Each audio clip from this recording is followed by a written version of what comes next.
live everywhere. Daily Co's Radio on netrootsradio.com presents David Waldman, Kagro in the Morning Show.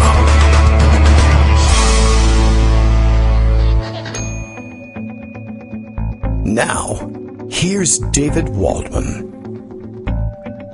Hey, good morning, everybody. How are you doing? It is Tuesday, June 2nd, 2020, and there's a lot of twos in there, but you can't really play zero in the lottery. You know the drill. We have a bit of an emergency on our hands. A little bit of a situation in Washington, D.C. yesterday. I'm sure you will have noticed by now. And not many varying interpretations of how to take it.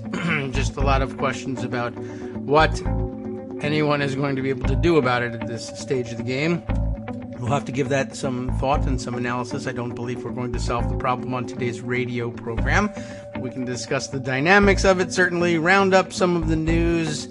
Other than that, I mean, there are some things that happened other than that, and it's probably not wise to give our focus exclusively to that. We'll be accused of having been distracted by some shiny object or another, I am sure. But, that'll be part of the program today. And if it's still legal, Joan McCarter will join us in the 10 o'clock hour. I'll be interested to see what she has to say about things. Congress not in session. There's no other branch of the government, so what the hell, who cares? And what would they really be doing anyway? Quite honestly, it's difficult not to see the validity of the objection that bringing Congress back into town to issue strongly worded letters isn't going to do very much either. I don't know. It's a little depressing. It's difficult to go forward with this. But go forward we will, and I guess maybe in that sense we're part of the problem. I don't know if it would waken up.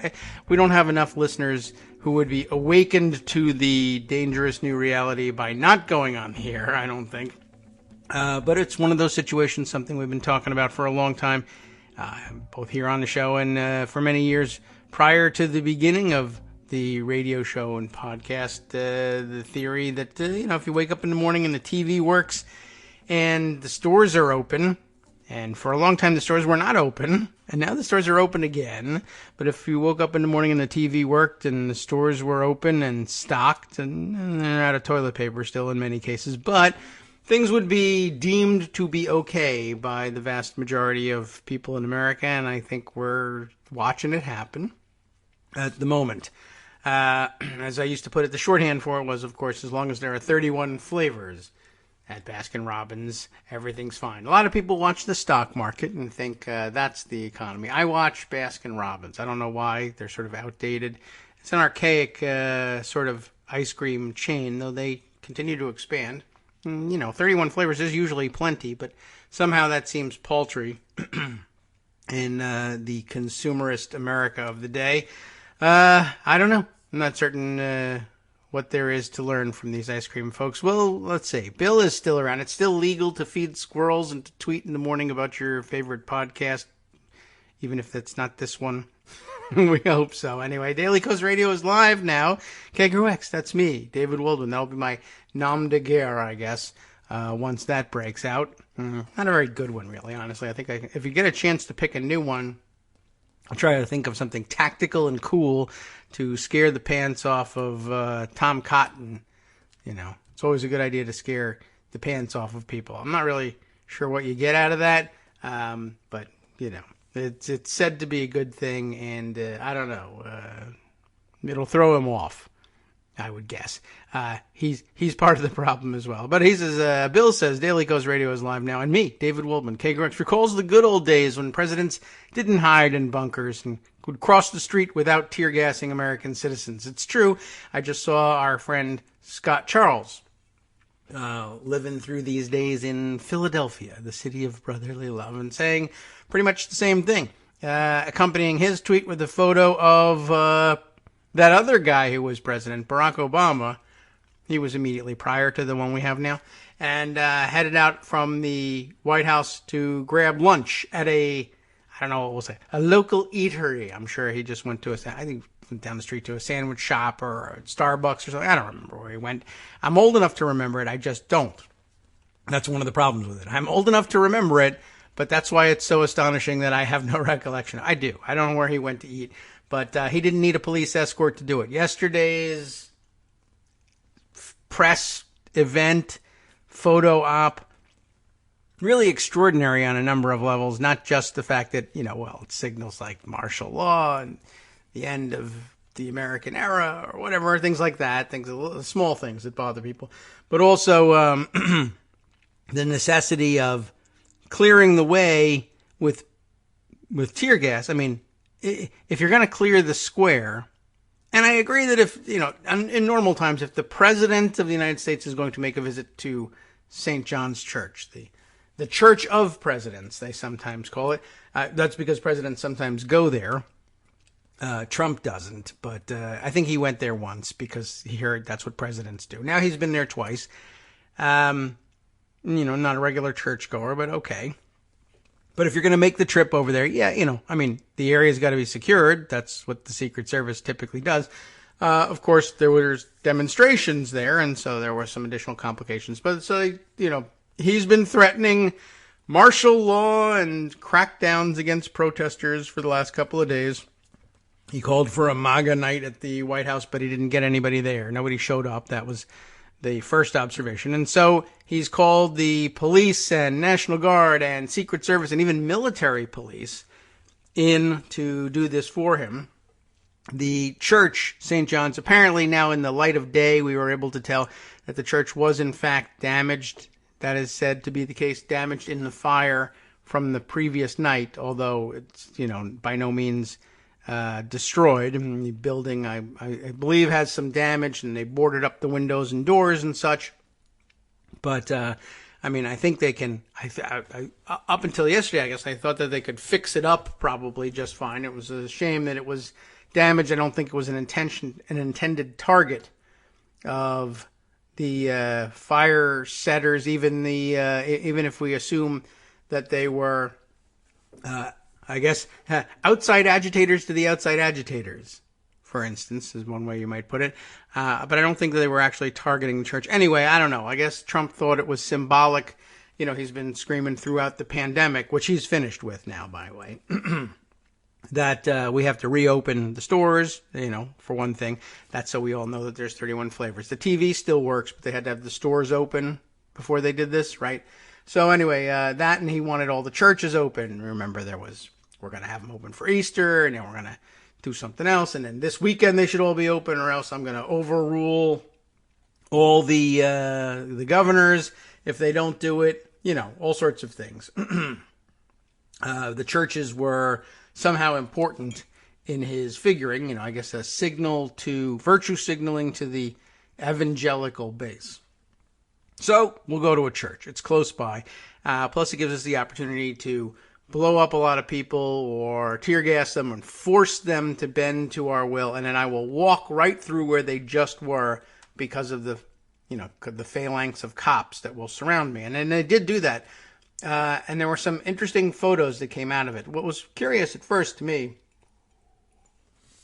once I saw the photo that I guess it was supposed to be the case that he was on his way there for a photo op to do what? At the church. And that's the thing. There was no real plan for what to do once they got there. It was just clear that he meant to demonstrate that he could get there, which is ordinarily not a big deal since it's across the street. I'm not impressed by that, and I wouldn't be under any circumstances, really. But then he got there, and it was a little bit like dog who catches car. I don't know what to do now. One, he doesn't know what to do in a church. Two, there was really nothing to do of any interest there, except possibly to have gone there under peaceful circumstances and met with the clergy who were there, apparently spending the day there, many of them, meeting with and taking care of the protesters, being Christian and all, and not necessarily expressing support for tactics and methods of the protesters necessarily, although in some cases they were in agreement, certainly about the peaceful demonstration, but certainly expressing solidarity with them in their stated purpose of protest. And some descriptions I think we've socked away, maybe you've seen them in the news, of what the day was like there, handing out water and granola bars and snacks to keep people, up and on their feet and healthy and comfortable. And the medics accompanying the organized demonstration also set up camp there.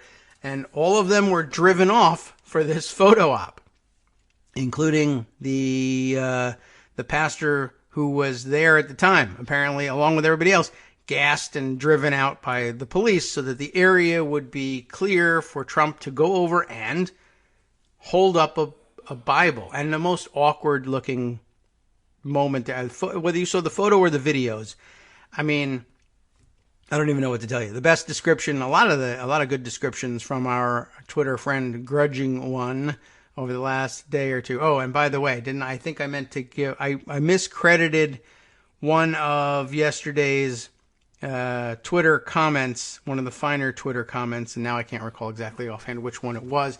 Too Grudging One. It was Hank Epton. I want to get that, I think, out there on the record. Anyway, I think I have that correct now.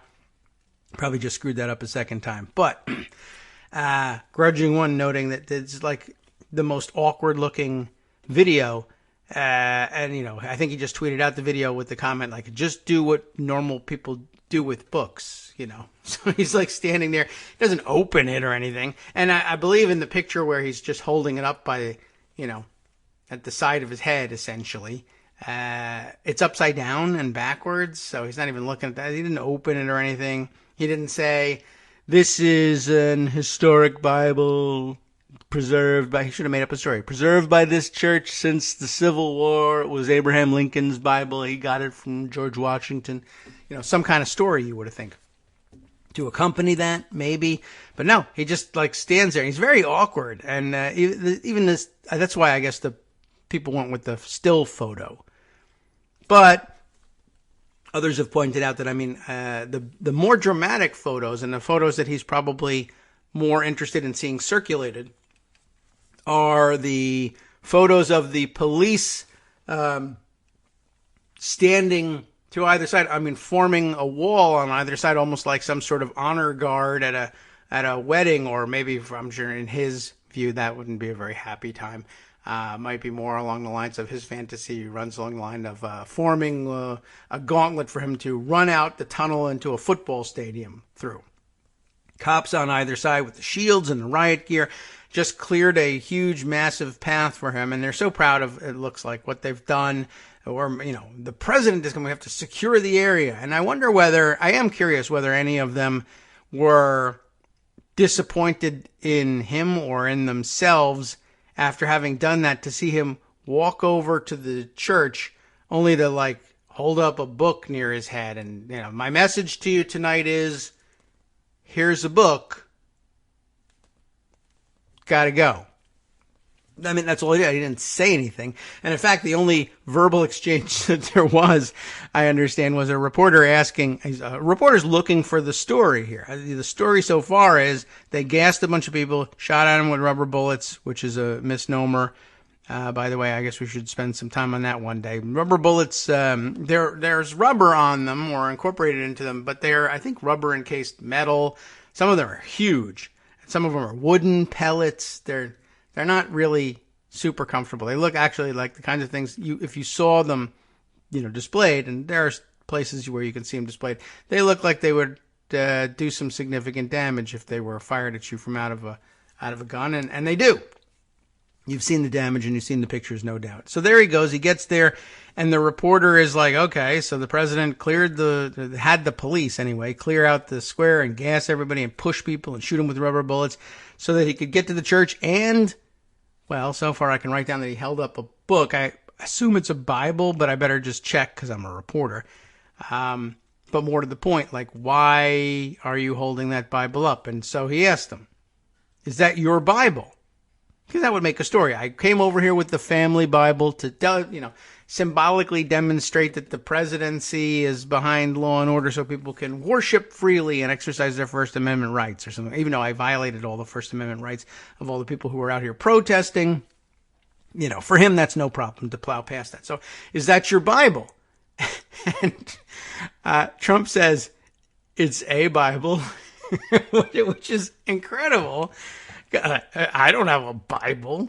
There's no family Bible for the Trumps. I don't have it. And maybe there is one. I don't know where it is. Maybe it's in a box in Trump Tower or something. His father seems like the kind of a person who would have been given by his father a family Bible. And that it's the sort of object that, I'll give it to my oldest son, except I think his oldest son died. Yes, I think his oldest, I assume Fred Trump was the name of Trump's dad, and I assume he named his oldest son Fred. I know that he had a Fred Jr. or the third. I don't know how many Fred Trumps there were. And he's the one, I believe, who died and who had been, the story goes, had been an alcoholic, and that's what makes Donald Trump, refuse to drink, but I don't know whether that's really true or not.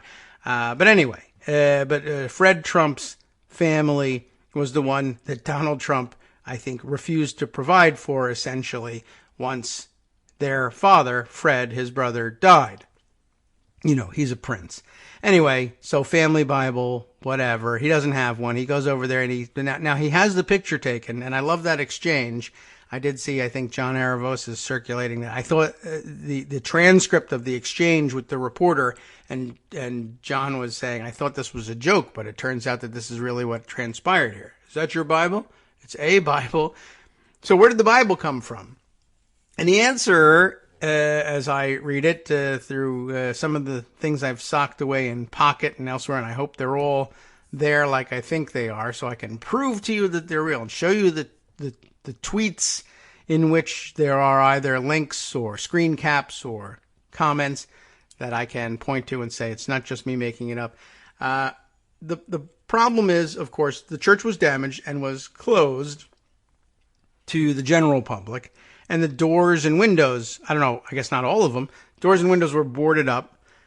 So the question arises, if he didn't walk there with the Bible, and we all saw the video of them walking there, and yes, right, before we move on to this, the finishing of the other thought was that I think that the pictures that the White House will end up preferring of all this is not the one of him holding up the Bible, because it's pointless, but the pictures of him walking through to the church under the protection of militarized police. And then there's another one that's, been, I think was even shot in black and white, or at least I saw it displayed that way. I don't know. Maybe I'm just making it up because it looked like, the shot they wanted is the album cover shot of Trump walking over there, but not yet between the rows of police, but with his staff and family members and cabinet members or whatever else trailing behind him and displayed around him like, the gang was walking over to headquarters triumphantly. And this is something they'll end up, I think, being more interested in displaying than the other photos. Anyway, he gets there. We would have seen in the pictures him carrying the family Bible if that's what he had with him. It wasn't. So he arrives at the now abandoned, because they gassed everybody out of there, church, and needs a Bible, he thinks in his mind, for this photo. So I don't know who went in and did it, but somebody had to go into the church and grab one and bring it out to him, and so he could have his photo. So what essentially happens is we find out later through, I'll find out, see what we've got from the various church officials. A lot of them came through tweets, and it's difficult to see in Pocket which one is which. All right, yeah, here we go. One of them, the first one I think I saw, was screenshots from Facebook. It wasn't even the first one I saw. So here's one. Screenshots from Facebook from Jeannie Gerbasi, who I guess is one of the clergy at the church. Might even be one of the names that's out front on that sign next to which Trump is posing. Let me see. Is that the case? No. But at any rate, we'll read through that account. And let's see. The other things that I've got here from, you know what? I was missing here my timer and my phone. I'm going to have to find those and make sure that I have my alarms going. But that, let's see. I got a news report about what happened and who got pushed out where. We've got the Facebook pages, and we've got, let's see, a few others here. Do I have all of these at the ready? There's so many of them, and they just don't display which tweet it is. It makes it very tough to find it. At any rate, they pushed everybody out, and then someone had to go into the church and grab one of these things. And I think at first, the first report I heard was that one of the clergy was being interviewed on television afterwards and said that this whole thing is crazy. We had no idea that he was coming to the church. It wasn't a prearranged thing. If it had been, we would have made arrangements. We would have been there. We might even have helped clear things out so that it would be possible to meet with the president and speak to him. But no, they did this without permission, and then presumably also entered the church without permission and took the Bible out of there. I'm sure in his mind an innocent thing to do because, he wanted this nice picture and he didn't mean to do anything terrible. But the bottom line was that D.C. was under curfew yesterday by order of the mayor, a curfew for which the president took credit in his Rose Garden speech immediately preceding this stunt. Also part of the theatrics. But he went over there, left the most famous residence in Washington, D.C., immediately following curfew, which is, of course, we're gassing all these people because curfew. And I'm going to go out because curfew doesn't apply to me. I'm Donald Trump. Nothing applies to me. So he left the house after curfew, crossed the street under police protection, and broke into and entered the church and looted it for the photo op. He may have returned the book. I don't know. He may have kept it as a souvenir. He may have spray painted it gold. I don't know what he did with it afterwards. And frankly, no one really cares, and they're not going to report on it anyway. But the guy just did the whole, we got to take a hard line against looters and curfew breakers, and then immediately said, police, come help me break the curfew, break into a church and loot it on film and call it an American triumph. So that's what happened. Yes, the bishop, this is an Episcopal church here, the bishop attached to the church, I think they staple them to churches in the Episcopal diocese. But in this case, who are we looking at here? I have the tweets of Michelle Borstein, who's a religion reporter for the Washington Post. And they are quoted in and included in Hunter's recounting of last night's proceedings. We can look at that. And as a matter of fact, he titles his Trespassing, really could be looting, Trespassing. St. John's bishop says Trump was on church property, quote, without permission. And that's true. And also, you should not lose sight of the fact that what happened there was that Trump sent the police across the street onto private property, drove out the owners and caretakers and the members of the public who were making use of this private property, kicked everyone out, went inside, stole some of their removable personal private property, brought it outside, took a photo, and left. I mean, it's not like he was protecting public spaces with the police, and not that he was protecting private spaces from destruction because it wasn't under any threat. That's where he wanted to have the picture, and gas and bullets and whatever it takes in order for me to do it, even if you own that property and not me, because he doesn't recognize, where he ends and other people begin. So as Hunter wrote it up, as if the man is truly on a quest to be the most malevolent sack of crap in America. It turns out Donald Trump's gaudy walk to a burned church next to the White House didn't come didn't just come with the White House ordering the tear gassing of peaceful protesters to clear a path for the bone spur having fascist. Trump was trespassing on church property for the photo op. He didn't have permission to be there, says the Episcopal bishop responsible for St. John's Church.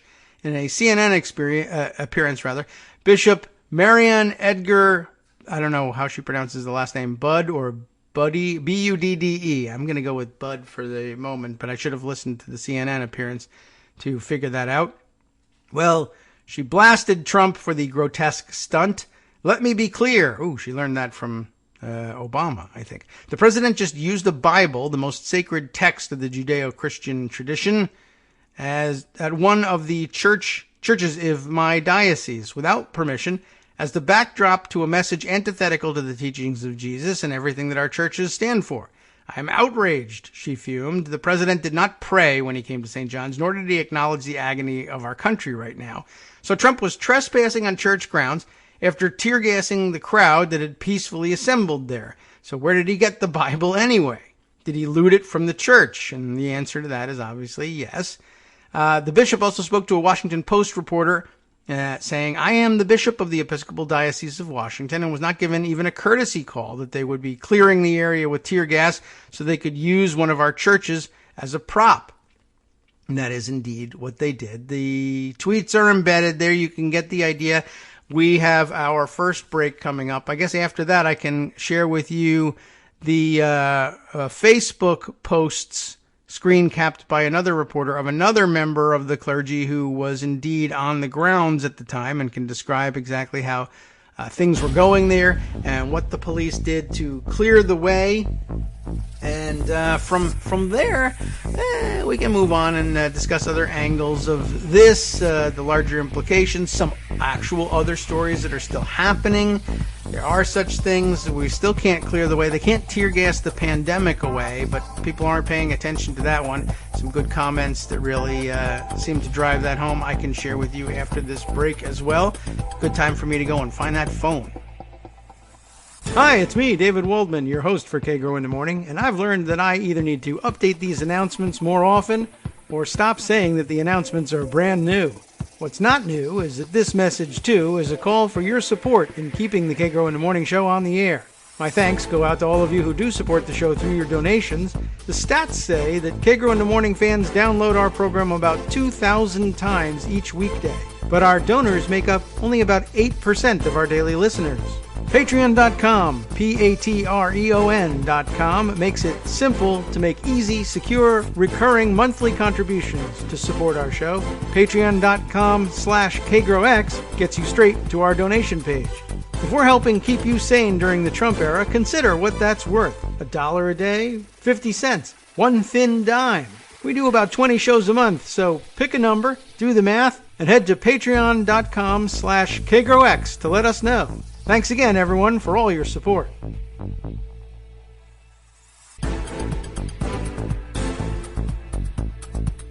Welcome back now to the Kagro in the Morning show here on Networks Radio. Let's see, a couple of other things about this particular incident. Asparagus Zucchini chiming in, wondering if the book was really a hymnal. It's entirely possible. It was impossible for me to see in the photos exactly what it was. He was holding it, like I said, somebody said upside down. I couldn't see that clearly, but clearly backwards. It was the back cover that he was displaying. So I don't know whether it says anything on the front cover or not, but, it looked like there was some printing on the spine of the thing. Maybe that's how you could tell it was upside down. I couldn't read what the book was.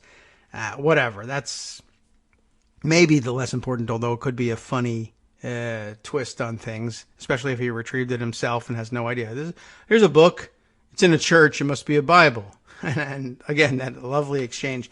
I wonder if I can find that. I don't know if I pocketed that or not. Let me write down, though. John Aravosis, I think, was the guy who was circulating the comments about that he couldn't believe that that's what the exchange really was. Anyway, also out there, here's a tweet from Jack Jenkins, national reporter for RNS, which I think is Religious News Service. Let me just open that up at Religion News Service, just to make sure I got that actually correct. But he's got the Facebook posts here from Ginny, I don't know how she pronounces it, Gini, Gerbasi or Gerbasi. Again, you can't tell just from Facebook. But this was an interesting post. It begins this way. Friends, I am okay, but I am, frankly, shaken. I was at St. John's, Lafayette Square. That's right alongside the church. The church borders one side of Lafayette Square for most of the afternoon with fellow clergy and lay people, and clergy from some other denominations too. We were passing out water and snacks and helping the patio area of St. John's, Lafayette Square. She keeps referring to it that way. St. John's, Lafayette Square. And I don't know whether that's like the name of the full name of the church, because I'm sure there's some other St. John's Episcopal churches around. Anyway, St. John's, Lafayette Square. They were there. We were passing out water and snacks and helping the patio area to be a place of respite and peace, something you might expect a nice church to do alongside such a protest, right? All was well, with a few little tense moments until about 6:15 or so. By then, I had connected with the Black Lives Matter medic team, which was headed by an EMT. Those people were amazing. They had been on the patio all day and thankfully had not had to use much of the eye wash they had made. That is to say, not much tear gas deployed at that point. Around 6:15 or 6:30, which coincided with the beginning of the Rose Garden remarks, I will tell you, the police started really pushing protesters off on H Street, the street between the church and Lafayette Park, and ultimately the White House. They started using tear gas, and folks were running at us for eye washes or water or wet paper towels. At this point, Julia, one of our seminarians for the next year, who was a trauma nurse, and I looked at each other in disbelief. I was coughing, her eyes were watering, and we were trying to help people as the police in full riot gear drove people toward us. Julia and her classmates left, and I stayed with the BLM folks trying to help people. Suddenly, around 6:30, there was more tear gas, more concussion grenades, and I think I saw someone hit by a rubber bullet. He was grasping his stomach, and there was a mark on his shirt.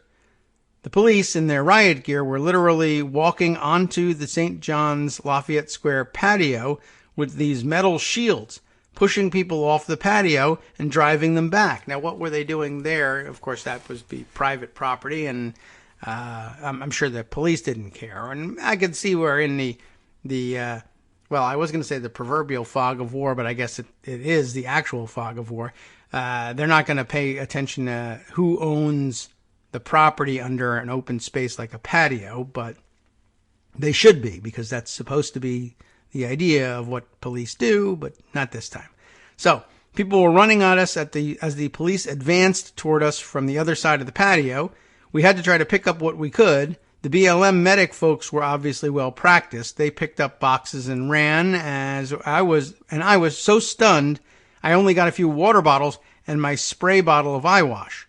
We were literally driven off the St. John's Lafayette Square patio with tear gas and concussion grenades and police in full riot gear.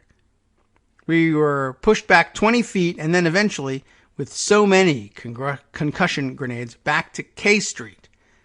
By the time I got back to my car around 7, I was getting texts from people saying that Trump was outside of St. John's Lafayette Square. I literally could not believe it. We were driven off the patio at St. John's, a place of peace and respite and medical care throughout the day, so that the man could have a photo opportunity in front of the church, with 3 exclamation points, no less. People, this is all caps here, by the way, people were hurt so that he could pose in front of the church with a Bible. He would have had to step over the medical supplies we left behind because we were being tear gassed. And that, I believe, has 1, 2, 3, 4 exclamation points.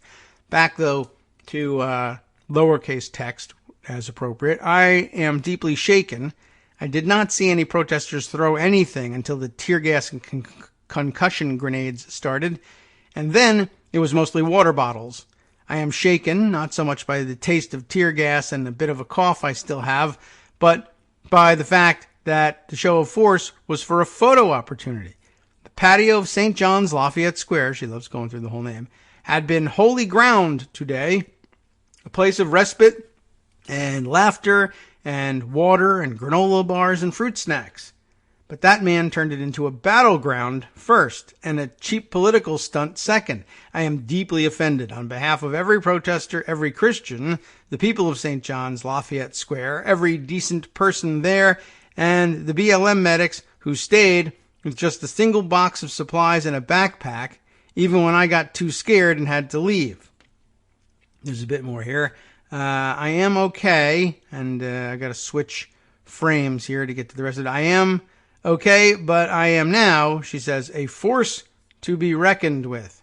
Well, we will see how they reckon with her and what kind of force she can bring to bear, but it's awfully difficult to imagine what you do in response to this. Part of it reminded me of something else we need to do. Oh, yes, right, the battleground issue. And I don't know. Let's see, what do I have in pocket on this one? Battleground brings to mind reports of yesterday's phone call with governors described variously as unhinged, in which the president spoke with governors from around the country and yelled at them, called them weak, and said, you got to dominate. You got to go out there and use the National Guard. And he threatened, he said, if you don't activate the National Guard in your states to, quote unquote, restore order, then I will send the federal military. I'll send the U.S. Army and God knows what else, what other branches I'll send to do this job for you, which of course would be an enormous problem constitutionally, etc. Although he did say that he threatened to invoke, someone gave him this phrase, invoke the Insurrection Act in order to authorize the use of federal troops domestically for policing situations, essentially, which would ordinarily, I think a lot of us probably remember from hearing the phrase once in a while, violate the Posse Comitatus Act. There is some legal basis for using federal troops to suppress insurrection, certainly, and I think we actually have a couple of discussions of the topic pocketed away, but I don't think for some reason I didn't put away a story on that phone call. Easy enough to find, I think. I'll just round it up in case you didn't see it or hear about it. The audio of the phone call has circulated. He doesn't sound any more unhinged or stupid than usual, I guess, but it was, aptly put that he was unhinged, and he had apparently a tense exchange, as the papers like to call things like this, with J.B. Pritzker, the governor of Illinois. Do I have all of that right? And the governor said, basically, like, I would be remiss if I didn't make a comment that at some point that your rhetoric is really making things difficult for us. You're escalating things rather than de-escalating tensions. That's what we really need at this time. And the fact that you keep fanning the flames is only making things worse. It's really wrong and disturbing, to which the president said, oh, yeah, well, I don't like your rhetoric, because he actually literally did say that. The real problem is your rhetoric, and you're doing things with rhetoric, whatever rhetoric is. I'm rubber, you're glue, no puppet, no puppet. You're the puppet, standard response, I guess, from Trump. But it was troubling in its own right, for sure. Let's see. What else here? Here's the report, the actual write-up from Jack Jenkins for Religion News Service. It'll complete with pretty amazing photos to illustrate this. Interestingly, also, this is the photo they chose here. Let's see, what's the caption here? Police began to clear demonstrators as they protest the death of George Floyd. That's all they're kind of saying. And it's near the White House, etc. And they explain, helpfully, Floyd died after being restrained by Minneapolis police officers, which is a gentle way of putting it. But the photo here shows the police being led by somebody in, they, I guess, are police agents here. But it looks like he's got the same label on his gun. He's in a different uniform, but behind them are people who are more obviously in police riot gear uniforms. This guy is more in a military uniform, in that the police have that dark blue uniform on. He's in like fatigue greens, not camouflage, but like old plastic army man green fatigues. But he's got a badge on his belt and a patch on his arm that indicates that he's actually police. So I don't know whether he's uniformed Secret Service, or I don't know who this is supposed to be.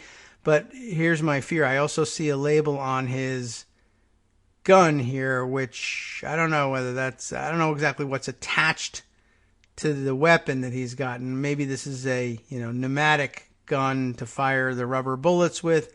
It's got a label on it that I can see part of. But behind him, the police are wearing riot gear, and the helmets say ACPD.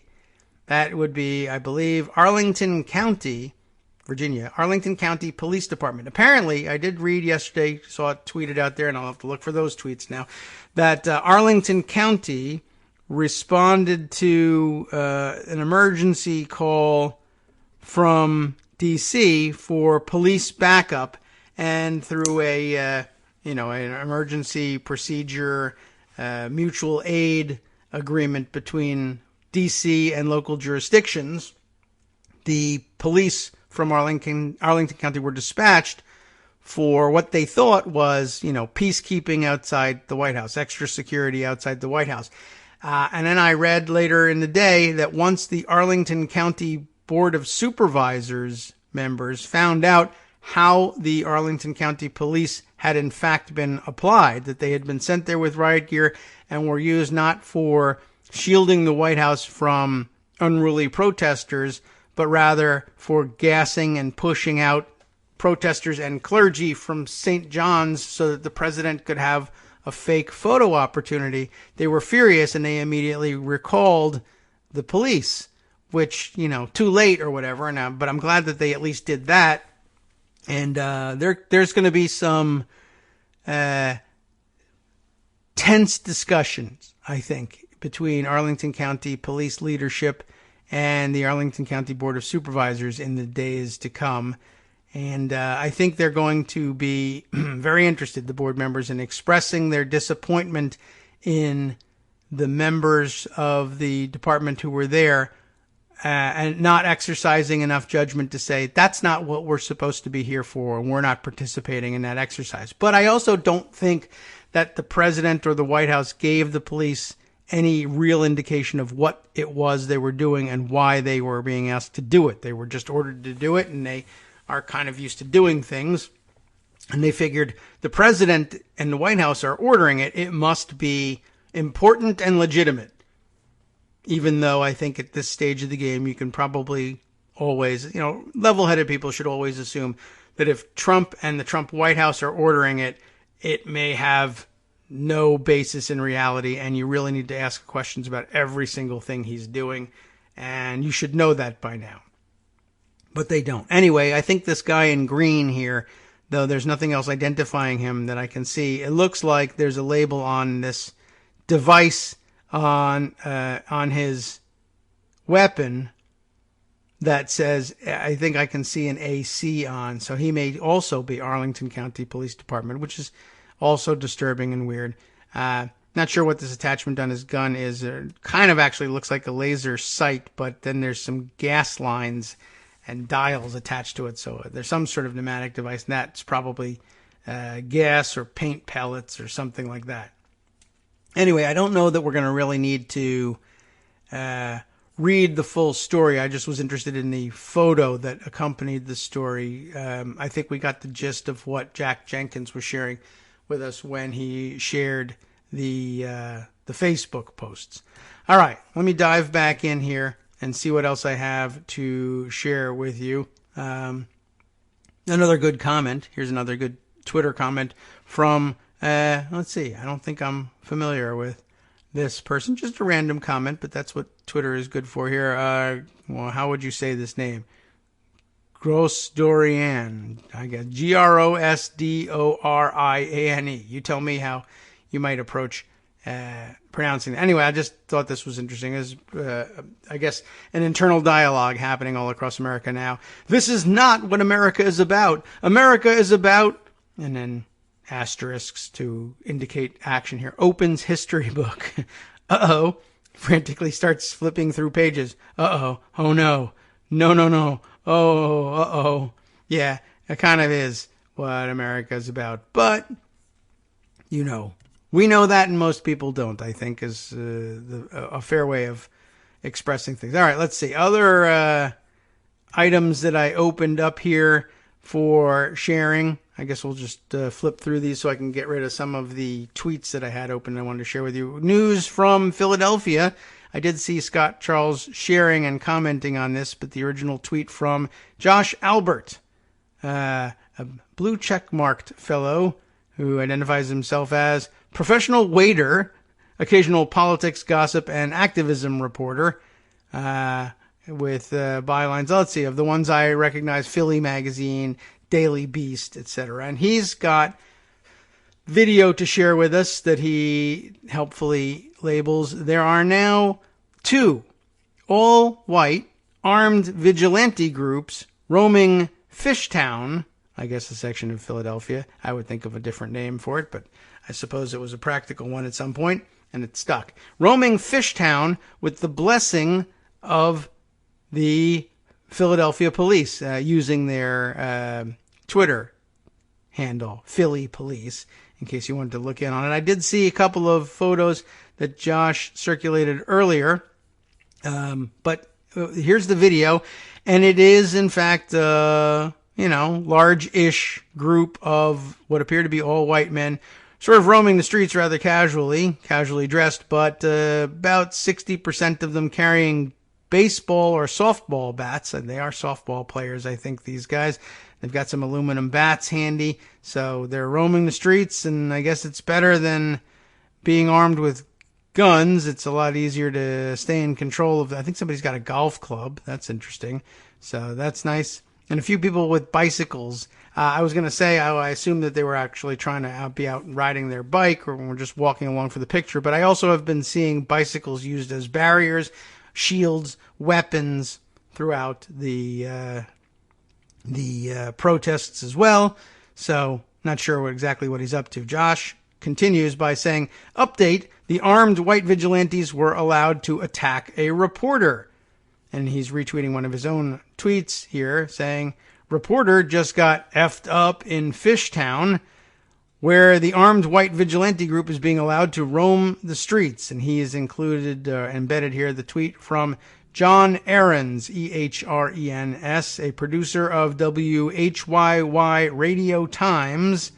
He identifies himself in his Twitter account, saying, I got called out for recording them, and they beat the S out of me and pushed my girlfriend. And then a bloody selfie with one eye shut and blood running down from the bridge of his nose and over his nose, mouth, down his chin.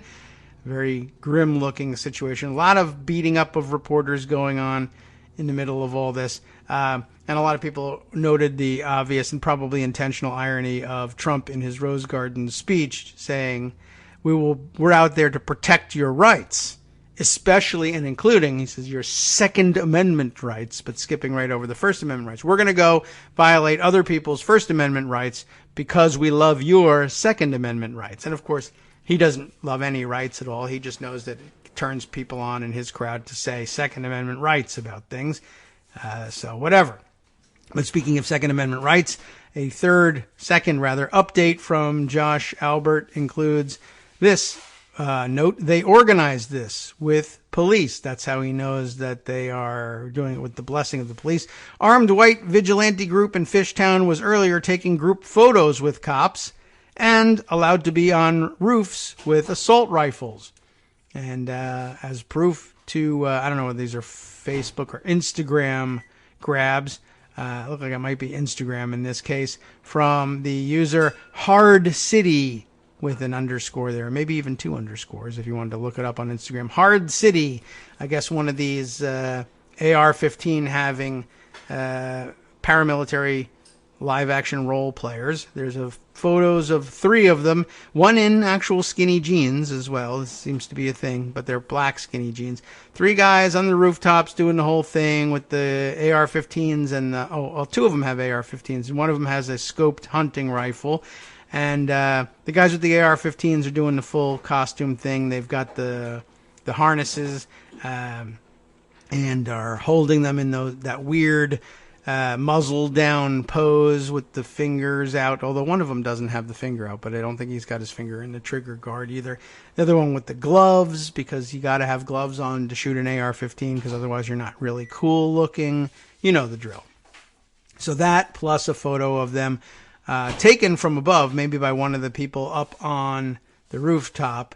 Down below on the sidewalk are people lining up, squatting down in front of a line of cops for a photo opportunity. So that's going on in Philadelphia. That sounds real fun and nice. And roving white bands of bored guys with baseball bats, probably exactly the imagery you want in Philadelphia. I'm sure that won them a lot of voters.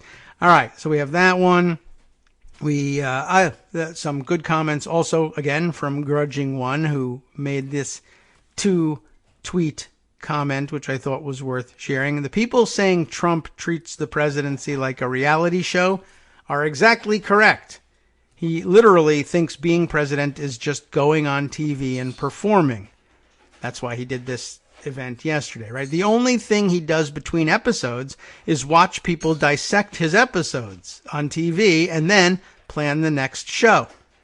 He got, and it's this second comment I think is just as important. He got tired of producing pandemic episodes, so he stopped, right? No more 2-hour rambling press conferences during the coronavirus crisis. Coronavirus crisis hasn't gone anywhere. He just got bored with it and didn't like the way they were turning out, so he stopped and turned to treason porn episodes instead. The only thing, he says, he continues on here, the only thing that's real life for him is his corruption. That's the part that isn't the show. A call from Putin? Oh, that's not for air. Selling arms to the Saudis and looking the other way on murder? That's business. So those things are still being attended to. And yes, he did have a phone call with Putin, apparently. No readout or report from either side, as far as I know, about what they discussed and why you would call Vladimir Putin in the middle of A, pandemic, but B, civil unrest around the country that you're suppressing now brutally in your capital city so that you can have these photo ops. And maybe the suggestion of the photo op is what came from Putin. Maybe that was his idea. Well, I don't know.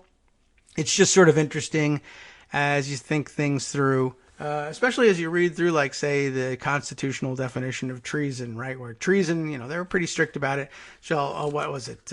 I'll go grab it. It's like in Article 3 here somewhere. Treason against the United States. There we are. Article 3, Section 3.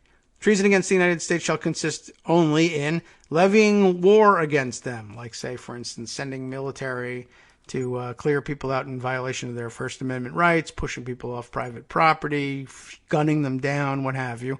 Levying war against them, or in adhering to their enemies, giving them aid and comfort. Of course, we know all about that one. And, that may be where the Putin phone call comes in. What do you have to say to Vladimir Putin at this time? There really should be no discussion with these guys. Speaking of Putin, so one of the other things that we have socked away over the past couple of days is the news that I guess the G7 conference, you remember when there was controversy about, we're going to have the G7 conference here in the United States this year, and that makes us the host. And Trump was saying, oh gosh, the Secret Service is forcing me to have it at Doral. And then he gets found out, and there's bad press for it. And then the news was, I never wanted to have it in Doral. I have no interest in having it at Doral. How dare you say I wanted to have it at Doral? And then, of course, the proof came out that he was having it, or was trying to have it at Doral. And in addition to profit for it, I wondered whether, at the time, his interest in having it at his own property was so that he could bring Russia back, that he could invite them to the G7 summit as, personal guests on his personal property and have that be a complicating factor in what would ordinarily be a governmental problem, and that the government, would be the one making these decisions, and you'd have to follow State Department protocols and all that if you really cared about such things. And as a Gimmitarian, he does not. But, he would be able to use the excuse of, hey, this is my property. I can invite whoever I want. How dare you try and get into it? I'm not saying that the rest of the G7 has to accept them as a member of a now reconstituted G8. I'm just saying this is my property and I invited a friend. I thought he might try that.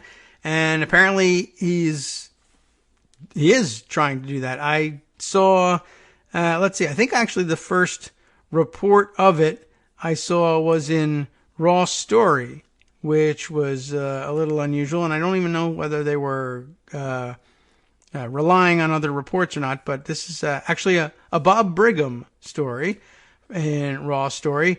Headline being, Trump announces he has unilaterally decided to let Putin back into the G7.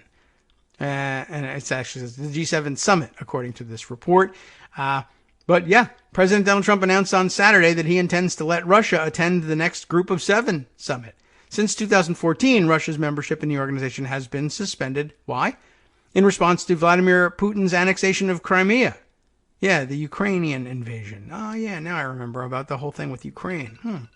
What a strange thing to forget about.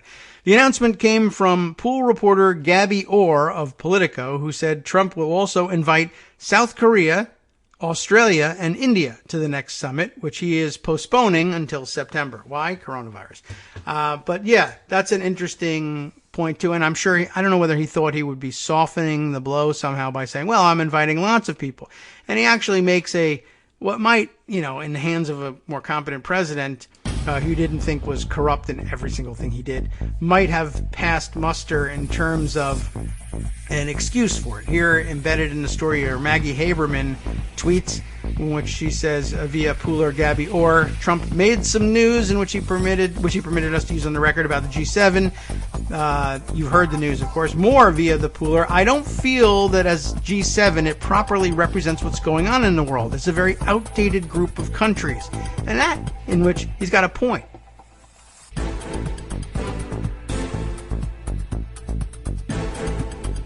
All right, welcome back now to the Kagro in the Morning Show here on Netroots Radio. I was in the middle of Maggie Haberman's tweet about what Gabby Orr was telling everybody from the Raw story about the G7.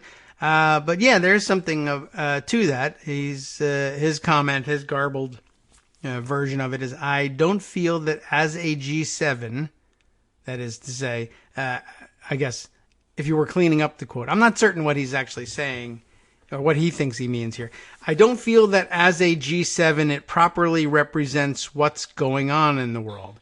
For a normal president, I would take that to mean, I don't feel that as a group of 7 countries, this 7 in particular, that we really constitute a group representative of what's really going on in the world. It is kind of an archaic group. He says it's a very outdated group of countries. And I'm not even certain I know I could recite off the top of my head who they all are. But yeah, I mean, it is a very definitely a post-World War II, like immediately post-World War II idea of who the 7 should be. It's, of course, United States and Canada, along with France, Germany, and Italy, right? As well as the UK. So, I mean, we're talking about essentially the victors of World War II, the US, Canada, France, UK, and then incorporating, for the sake of peace, the other countries that were, of course, on the other side of World War II, but are now Western democracies. So you're talking about that's the group. Basically, the American-European alliance. So what do we have here? Canada, France, Germany, Italy, the UK, and the European Union also because, half of the GDP of the European Union is involved in this anyway. And then Japan, also again on the other side of World War II, but a major economic powerhouse, not European, not North American, the only sort of non-European stock country included. But it was a major economic center, and, I don't know, maybe they had some thoughts about not looking entirely Eurocentric. But then Russia, for a brief period, included as it emerged from the post-communist era as a potential powerhouse and somebody that she didn't really want to leave isolated, certainly. They brought them in, but then eventually when they fell out with the Western democracies because they weren't democratic, they were booted from the group. Now he wants to bring them back in. But he does make a good point that economically, the centers of gravity have moved, and there are other fora in which the rest of the world is properly included. I mean, there's like the G20, right? There's even a G10.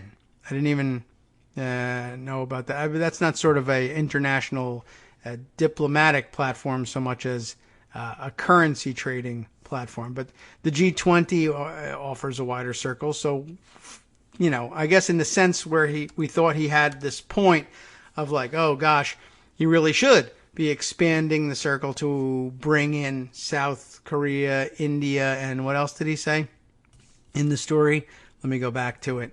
So he invited South Korea and Russia, Australia and India, and they should all be, part of a larger working group. And then he goes on to say, Alyssa Farah, Maggie Haberman reports, Alyssa Farah said, this is bringing together our traditional allies to talk about how to deal with the future of China, which also needs to be a subject of discussion, certainly, even if not necessarily a member of the roundtable engaging in that discussion. But it's not that they're being ignored either, because there is the G20, the G standing, of course, for a group. I mean, it's a really clever name for these groups. The group of 7 and the group of 20. The G20 includes China and Australia and India. And does it include Korea? It very well may. I can't tell from the map, but maybe we can go see a list of it. But I can tell you this also. The chair, current chair of the G20 is the king of Saudi Arabia. So I guess they're included too. And we're just talking here about, I guess, the economic engines of the world. There are, there's a whole structure to the G20, but at any rate, just to run down who's included there. So there's really no reason to bring them to the G7 if they're included in the G20. I don't really see the reason. Let's see, if they invited Russia to make it 8, and then they had India and South Korea and Australia. So then you're talking about a G10. You're halfway to the 20. I say just leave it. But okay. The G20, in case you're wondering, Australia, Canada, Saudi Arabia, United States, part of Group 1. There are 5 groups inside of the Group of 20, for whatever reason. Australia, Canada, Saudi Arabia, United States, India, Russia, South Africa, Turkey, Argentina, Brazil, Mexico, make Group 3, Group 4, France, Germany, Italy, United Kingdom, and 5, South Korea, Indonesia, Japan, and China. So they're not being ignored. They're just not part of this group. And I guess, he thought he could get away with that point because by itself, in isolation, it makes a certain amount of sense. In the greater context of things, not so much. Anyway, there's news on that front too. Most of the other countries, unsurprisingly, have rejected the idea. And in fact, Politico Europe reporting here that the UK, I guess they have this ability, would veto Russia's return to the G7, which would make it the G8, I guess. Boris Johnson's spokesperson said the UK will not support the move unless Moscow ceases aggressive and destabilizing activity. So actual professionals and diplomats, I guess, still in charge over in the UK. Whether that's Johnson's intention or not, I don't know. Rather than reading the details of that, we'll just let that stand for itself. Immediately prior to the discussions about Russia, and I don't know which came first, but I know which the report came first in time. There was a report I saw it in Business Insider because of how businessy and insidery I am.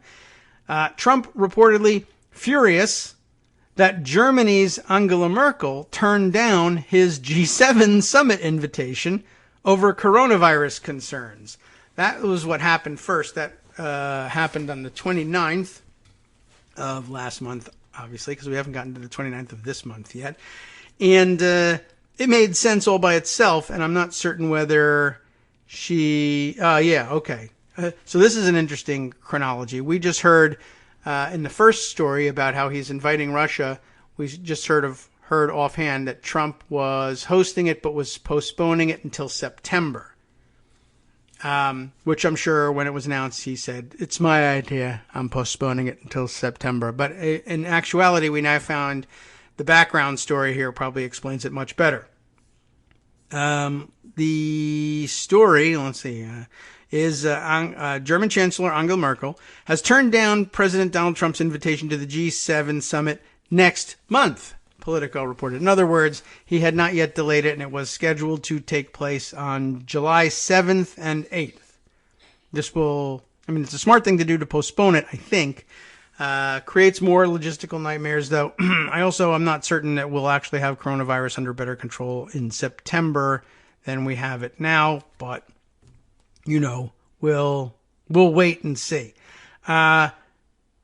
Anyway, apparently the invitations went out because Trump thinks, he's done with coronavirus and he never believed in it anyway. So we're going to have the G7, and it's fine because we have security and they'll shoot any virus. And, he's still got a very poor idea, very poor grasp of what it takes to stay safe in this situation. For whatever reason, I cannot figure out why.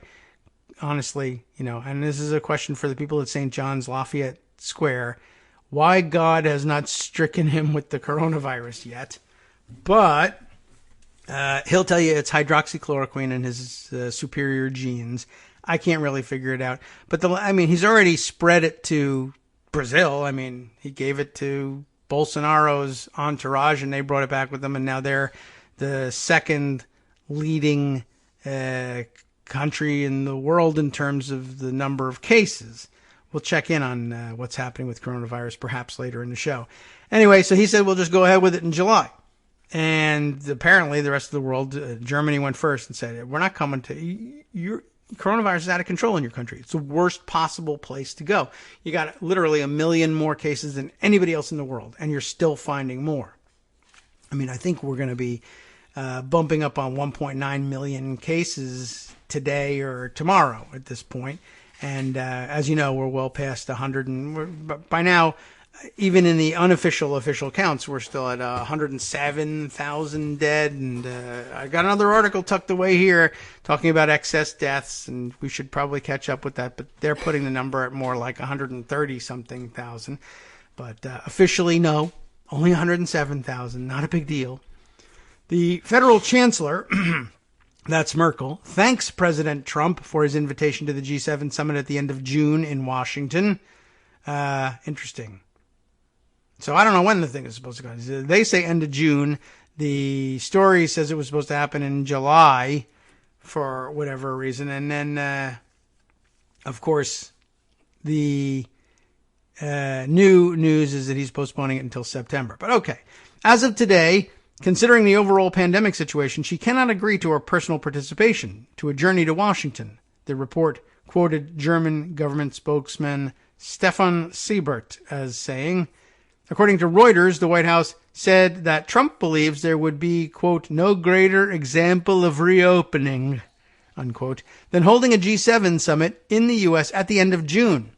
I'm not really sure why. Well, Trump had initially canceled the meeting, which would have been held on June 10th through June 12th back in March as the coronavirus outbreak in the U.S. grew.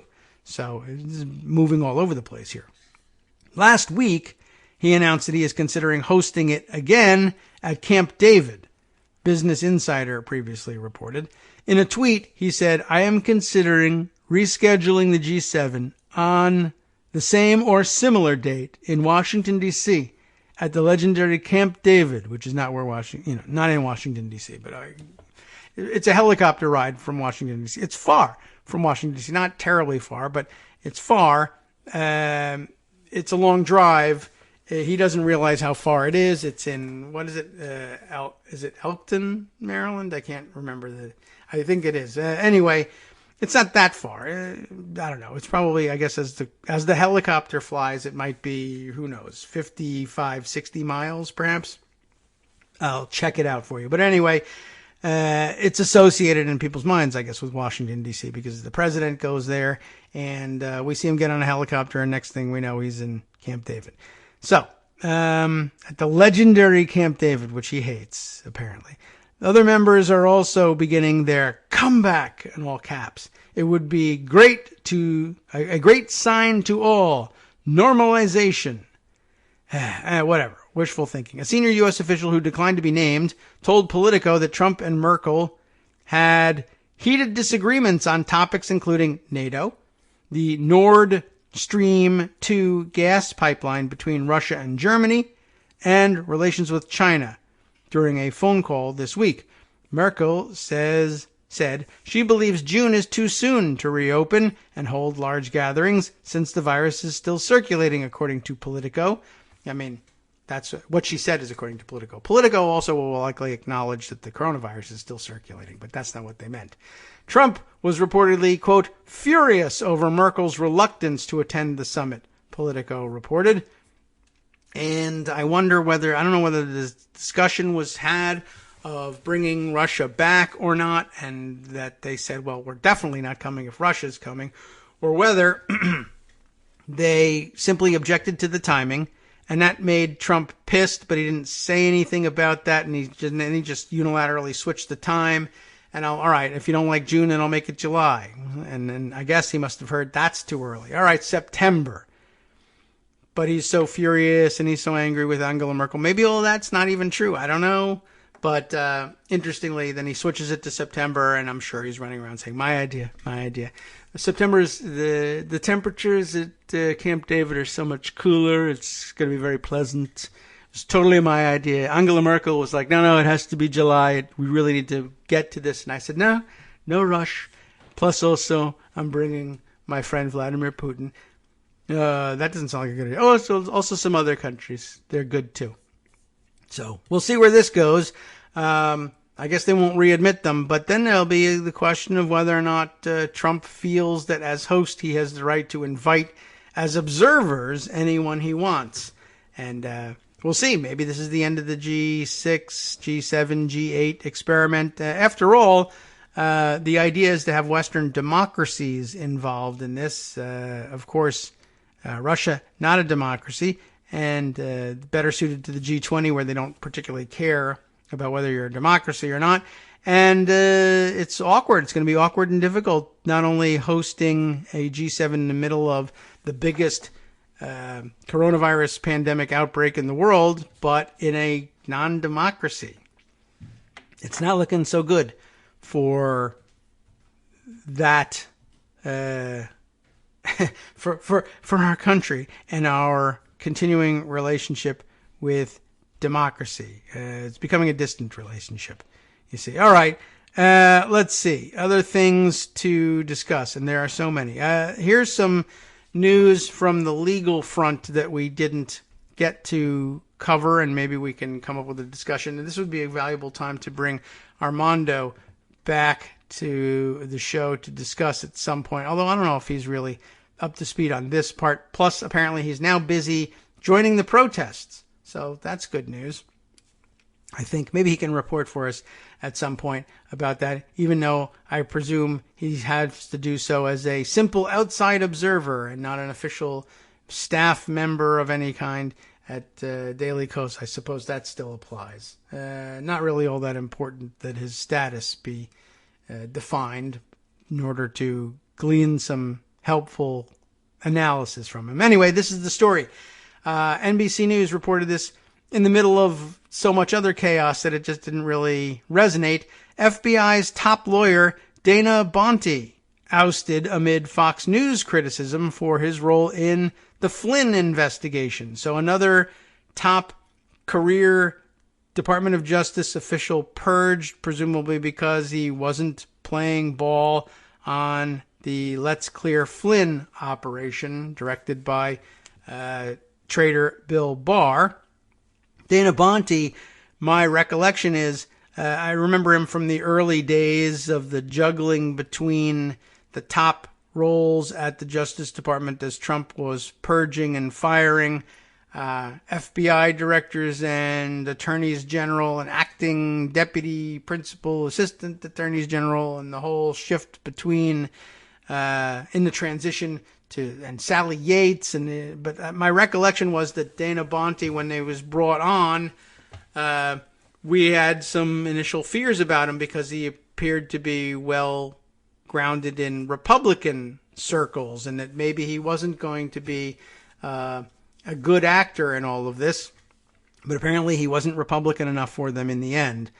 Subheader here says Bonte was asked to resign on Friday, and two sources familiar with the decision to dismiss him said it came from high levels of the Justice Department rather than directly from FBI Director Christopher Wray. He was sitting at the FBI, having moved over there from, what was he, U.S. Attorney for the Eastern District of Virginia, I think, originally in all this, and then moved to the acting deputy attorney general's office. We'll see if we can recount his history here. Julia Ainsley and Pete Williams reporting this for NBC News. After a 38-year career with the Justice Department, the FBI's top lawyer, Dana Bonte, was asked to resign on Friday. Two sources familiar with the decision said it came from way up high in the Justice Department rather than directly from FBI Director Christopher Wray. He, too, somebody that Trump brought in and now is not Trumpy enough for Trump. His departure comes on the heels of recent criticism by Fox News, the arbiter of all things justice in this country, for his role in the investigation of former Trump National Security Advisor and notorious spy Michael Flynn. A spokesman, okay, they've gendered him, for the FBI confirmed to NBC News that Bonte did in fact resign on Friday. Fox News has recently criticized Bonte's role in the investigation of Flynn, whose criminal charge for lying to the FBI was recently dropped by the Justice Department, based in part on the argument that his lies were not material to an underlying investigation. Bonte also said in a recently leaked memo that material put into the public record about Flynn was not exculpatory for the former National Security Advisor. The memo undermines the Justice Department's latest position that material about Flynn was mishandled by prosecutors. That another development over the weekend that we haven't had a chance to discuss yet. And I guess it turned out, I think, to be Rick Grinnell in his last act as acting Director of National Intelligence before the approval of, what's his name? Was it Ratcliffe, the clown from the House who was had such trouble getting confirmed the first time? All right. Brief note from Joan saying not going to be able to make it today, so we're definitely going to miss out on her. She's got a last-minute quick turnaround assignment. Shall we just right here on the air blame Barb for it? Why not? Let's do that. That's, I don't think that's divulging any new secret news. Barb is a harsh taskmaster. And I can well imagine that there could be a number of quick turnaround assignments on the front page of Daily Kos today, since we're, I guess, ending our experiment with democracy in this country, and we should write it up. Okay, well, acknowledged, though I won't be able to acknowledge it in typewritten form at the moment. Sorry, but thanks for the notice, Joan. We'll handle things from here, I guess. We'll miss you, and this might have been our last chance to do this legally, but we may miss out on that. All right, we'll just reminisce about old times. All right.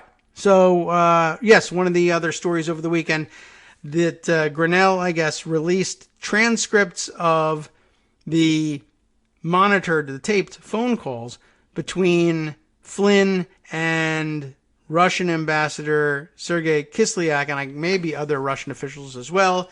The whole controversy here that Republicans cooked up about it and tried to label Obamagate was at its heart. In case you still haven't figured it out, it's difficult to figure out what they meant by Obamagate, but it's an old claim that Flynn's conversations with the Russians, A, were perfectly legal, B, were about things that were perfectly legal for him to be discussing, neither of which are actually true, and that we only found out about them because the FBI and other co-conspirators illegally obtained FISA warrants under false premises to monitor Flynn's activities, and he's a free American man, and they absolutely should never have issued those warrants for his monitoring from the FISA court. And, it misses the point, of course, intentionally, all of this, because there was no FISA warrant for Flynn. Rather the national security apparatus was monitoring the conversations of the Russians involved, because that's something that they do as of right without necessity of any warrants. FISA courts don't get involved in that at all. FISA courts and FISA warrants, as I understand them, are for monitoring American citizens when there's reason to believe, and you can prove to a court that there's legitimate reason to believe, that they are involved in some nefarious communication and activity with foreign agents. We're allowed to monitor the phone calls and movements and discussions of foreign agents without any special dispensation necessary. We're not allowed ordinarily to monitor the conversations of Americans, regular police or FBI or counterterrorism at all without a warrant.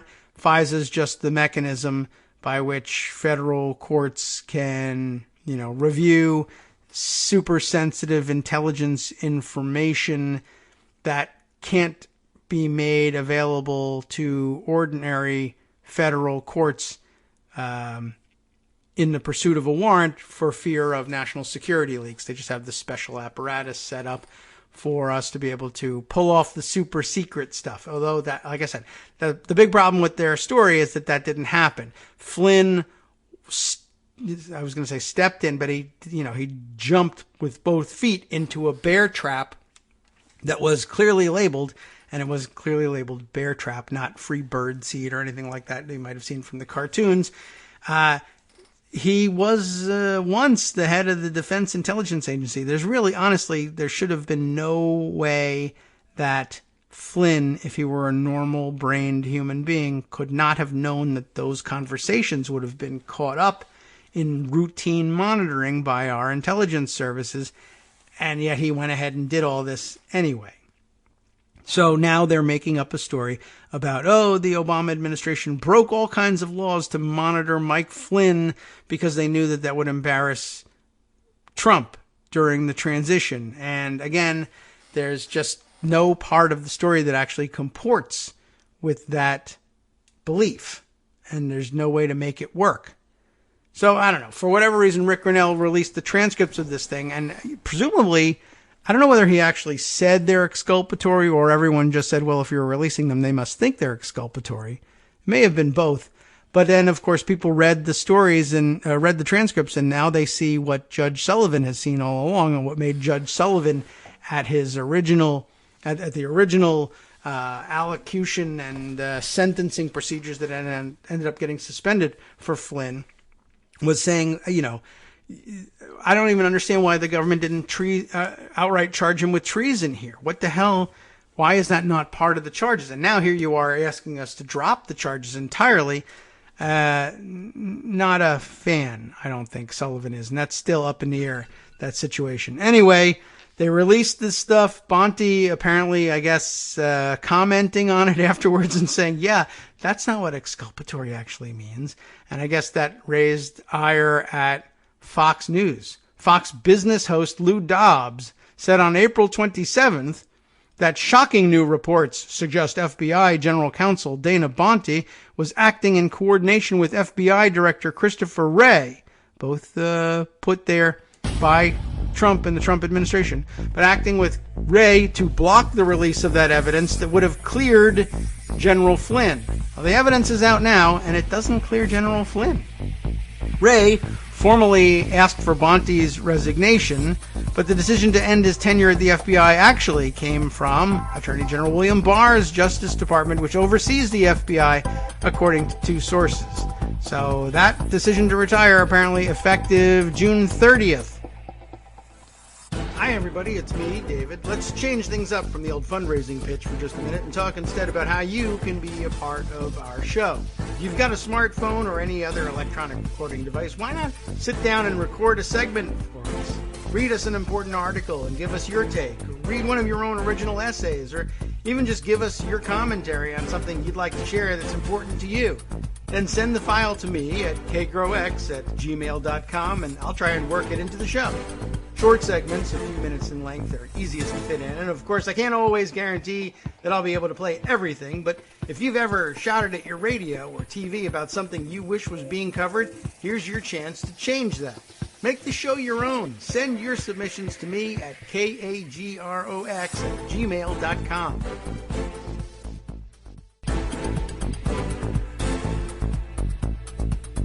Welcome back now to the Kagro in the Morning Show here on Netroots Radio.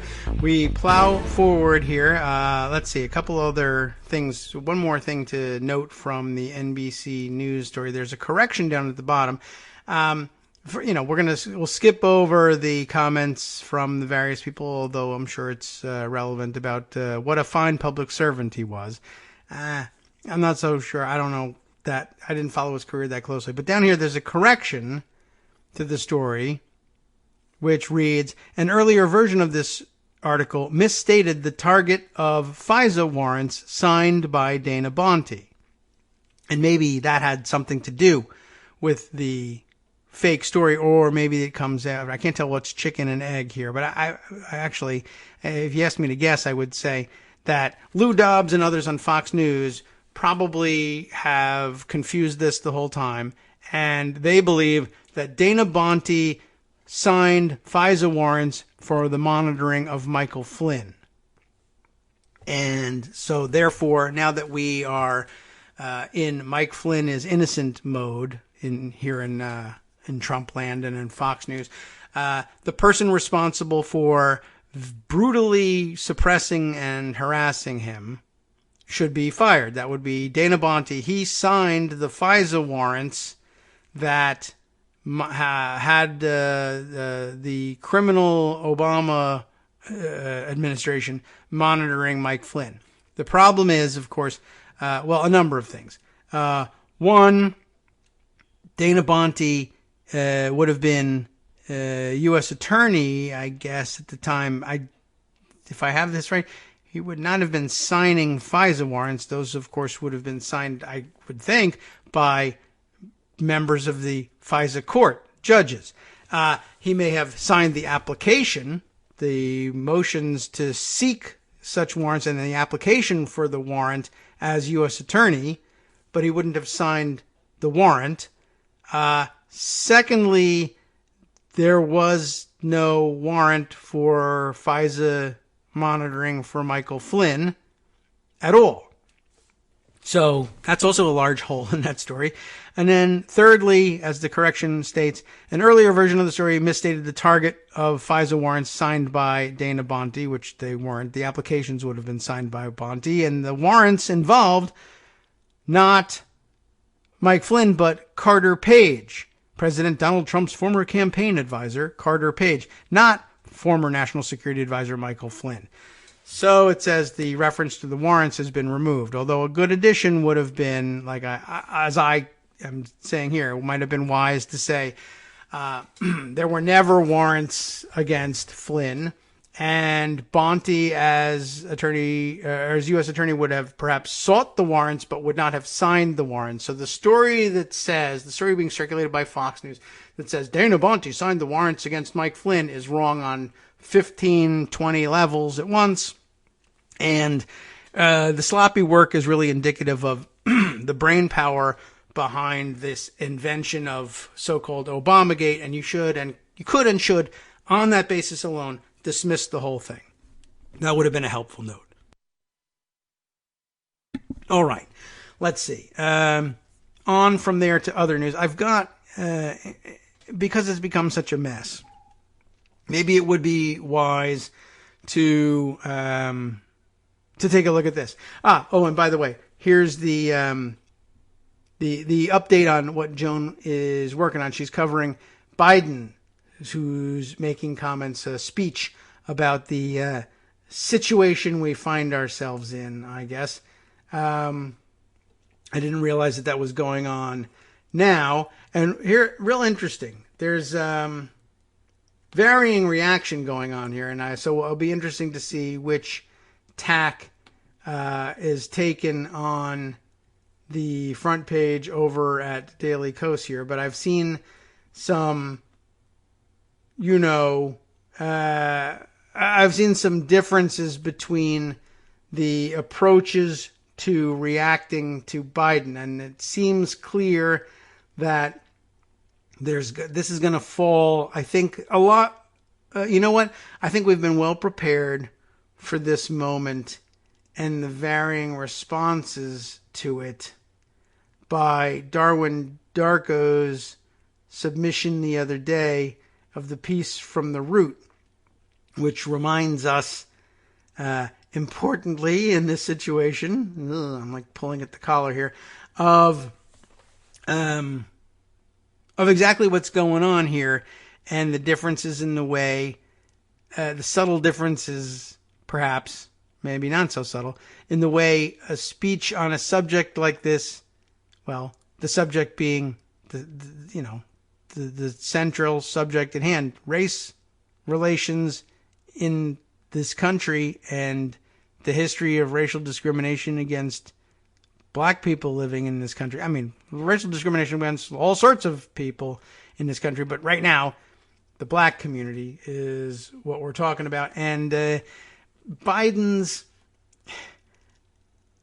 inability to convince the entirety, anyway, of the black community of the sincerity, or maybe they do believe he probably sincerely believes what he believes, but the appropriateness of his approach to questions of any sort touching on race. Is that correctly summarized? I don't know. I mean, everybody has a different view of it, so it's difficult to tell. But I mean, I think that gives fair expression to, without speaking for him, to what Darwin had to say. I mean, it was basically saying, white Americans will read what he's doing as he's trying. He's saying the right things. He cares, but that's not really up to you. but also, it should be recognized that Darwin was 100% clear about it. Like, I get that he's not great at this, and maybe not even good at this, and that it would be relatively easy to fix if we could get him to listen to us, but I don't know whether we will. But, I'm still voting for him because it's crazy to think that we're going to get anything but worse from Trump. So, I don't know. We have different reactions. Like, for instance, here's a white person. CNN's Dana Bash. Is it Dana Bash? Did you say Dana or Dana Bash? Just now on Biden's speech, this is a candidate who found his voice in a moment. So that's nice. And then, of course, here's a white-looking person, according to their avatar. He has always had a voice. Yes. He has, and I mean, I see Armando's response was, "Well done, Joe Biden." It's got to be a tough speech to make, and he probably hit a lot of notes that are far better than Donald Trump. But on the other hand, for instance, I see circulated. Who tweeted this that I picked up on? Oh, I went the wrong direction on that one. But somebody passed this one on to into my feed here. Dan Frumkin. Saying, read this, and passing us to the Twitter stream of Farai Chidea, who writes this. Watching Joe Biden comment on Floyd killing now, and I'm worried about this, underwhelmed. Just a link here to the Washington Post story about his plans here. Biden delivers, I guess he's done it. Biden delivers remarks on George Floyd protests. I suppose we could and should look at exactly what was said, but I'm more anxious to get to the analysis if we can. But I didn't get a chance. All right, they don't have a text up yet. But former Vice President Joe Biden delivers remarks on the George Floyd protests from Philadelphia. Clashes between the police and public intensified Monday night. Of course, we heard about the all-white vigilante groups roaming Philadelphia now. Here's what the rest of the comments, Chidea comments, have to say here. Let's see if we can run down them pretty quick just to keep up with the brand new news here. Among other things, he, Biden, framed his emotional connection to this moment around the death of his son. I completely appreciate familial grief, but it's not the same as socio-political rage. True and fair point. I mean, I don't know, on both sides, there are both parts of the comment, I think, fair. Understand familial grief, and that'll be fine for discussing things with the family, I suppose. But yeah, it doesn't address this subject per se, but you can't, that's not the totality of the comments, right? Specifically, Biden said the best way to deal with loss and pain is to turn that anger and anguish into a purpose. Do we think the consistent, high-stress, high-cost work of survival and civic change, which so many black and brown people are doing, isn't already purposeful? I think the work of the president and his allies on messaging, including outright propaganda, has been masterful. It's a form of asymmetric information warfare. But Biden's rhetoric lacks focus. We cannot ignore the truth that we are best when we open our hearts rather than clench our fists. Where is the greater analysis? Just saying. I guess, it did leave for her certainly something to be desired. However, there is at least one response to that from someone reading the comments, and that response is F you.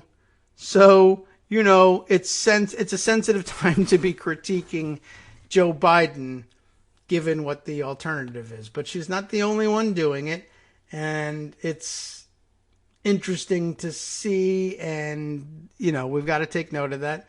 That's happening on our side of the fence here, and we should be aware of the nuances that get missed.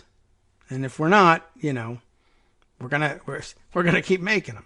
Well, depending on who the we is. All right. Anyway, let me jump back and away from this topic until we have a better chance to distance and digest, and back to the subject prior, the stupid Obamagate invention thing. And it's clearly getting out of hand and confusing and stupid, but not just because it's not grounded in reality and never will be. That's going to be a major problem and a continuing problem. But I thought maybe I could share with you in the closing 15 minutes or so, Marty Lederman's write-up at Just Security, attempting, I think, to explain what's going on here. Understanding the Michael Flynn case, separating the wheat from the chaff and the proper from the improper. Not necessarily the thing to spend this much time on in the middle of what's happening right now, but I think at this point I have to retreat to something that's been fully digested if I'm going to stand here on my own. and keep you up to date. And again, you can't lose track of any one of the branches of this transformation of our government, really. Or we're not going to be able to, I don't know. Well, what does it matter? We're not going to be able to understand it as it falls apart. I mean, eventually it's going to devolve to, more basic concerns. And in confronting brown shirts in the streets, it's not really going to do us a whole lot of good to say, well, did you read Marty Lederman's article? Because that has a point that you haven't yet rebutted. Crack. As they hit me over the head with the butt of an AR-15, if I'm lucky. But, well, that's where we are, without being able to have one eye on what's actually happening out there and who's saying what and who's being gassed when and under whose orders, we'll fall back on this. Forgive me. All right. Let's see what they have to say here. Updated, it says, with analysis of the declassified Flynn-Kislyak transcripts. So that'll be helpful. Marty, who says everything in long-winded fashion, says, there has been a great deal of discussion over the past couple of weeks about whether Judge Emmett Sullivan should, must, or cannot grant the Department of Justice's recent motion to dismiss the single-count criminal information against Michael Flynn. Lots of jargon there, but I think you can keep up with that. Flynn pleaded guilty twice for knowingly and willfully making materially false statements to the FBI in a January 24, 2017 interview in violation of 18 U.S. Code Section 1001A2. All that remains of the case before judgment is entered against Flynn is for the judge to impose a sentence. Judge Sullivan is scheduled to hear argument on DOJ's motion to dismiss on July 16th.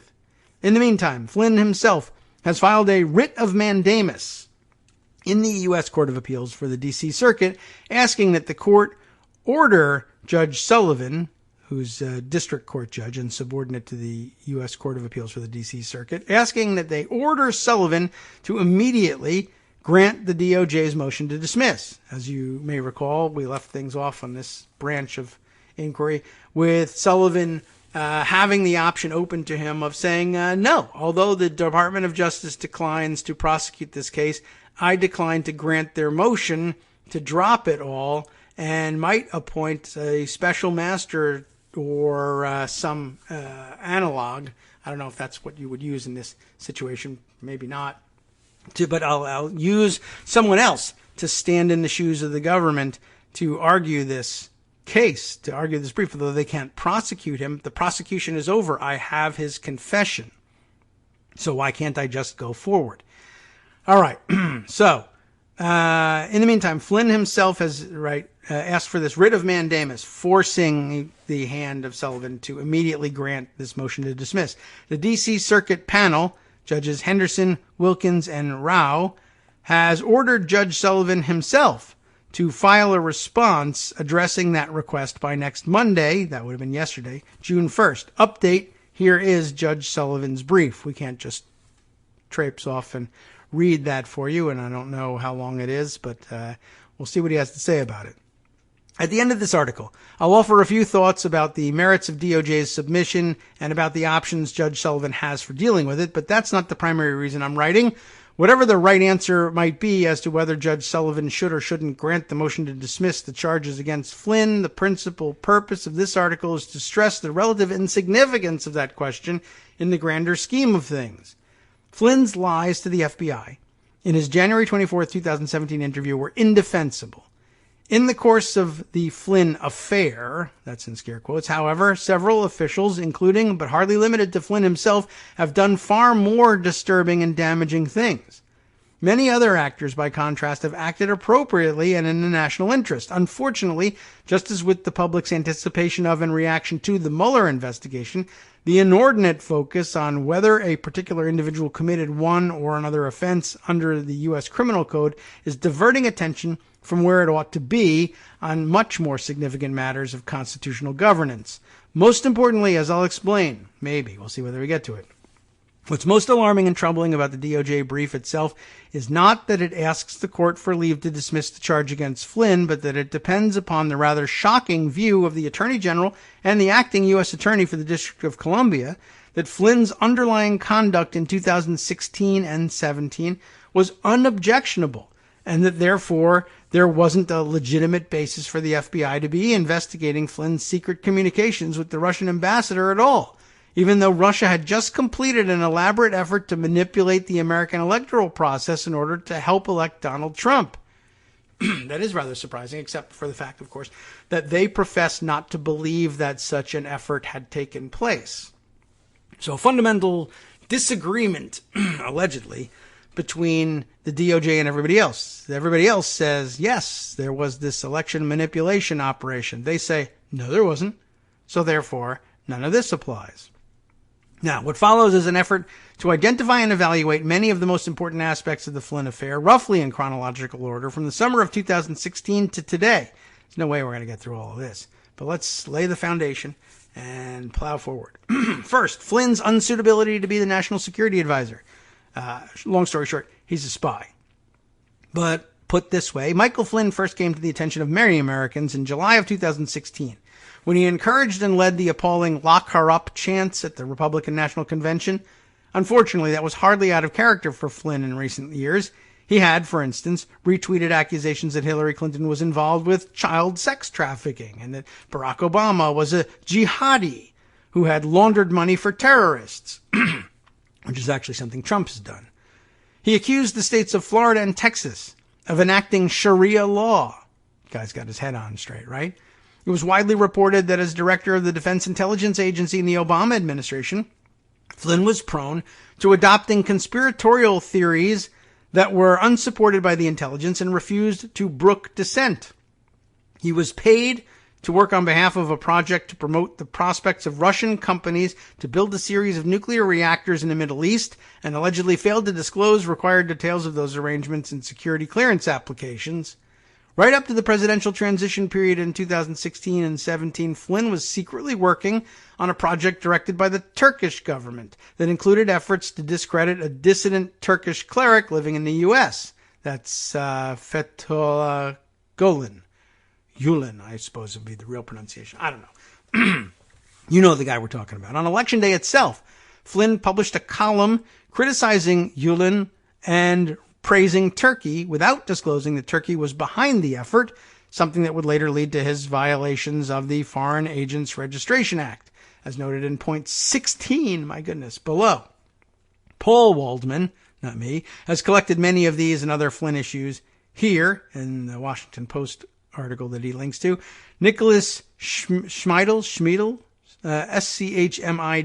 I don't know, offered a very thorough profile in the New Yorker, also linked just after Flynn was fired as National Security Advisor, that describes both his considerable military accomplishments and skills and the ways in which his easygoing pragmatism had in recent years given way to some very hard-edged ideas, in Daniel Benjamin's words.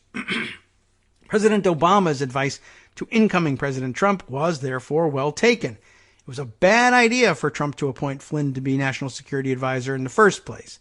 Trump himself soon came to the same conclusion, prompted by warnings from Acting Attorney General Sally Yates and then by White House counsel Don McGahn, see point 12 below. Flynn lasted only 24 days on the job. Number 2 here, the FBI's decision to open an investigation on Flynn, that's Crossfire Razor apparently, in August of 2016, and the proposal to close it in early 2017. As part of the larger Crossfire Hurricane investigation into Russia's efforts to interfere in the campaign and possible involvement by persons in the Trump campaign, the FBI opened a specific counterintelligence investigation concerning Flynn, that's Crossfire Razor, on August 16th, 2016. The Flynn investigation was based upon an articulable factual basis that he may wittingly or unwittingly be involved in activity on behalf of the Russian Federation which may constitute a federal crime or threat to the national security.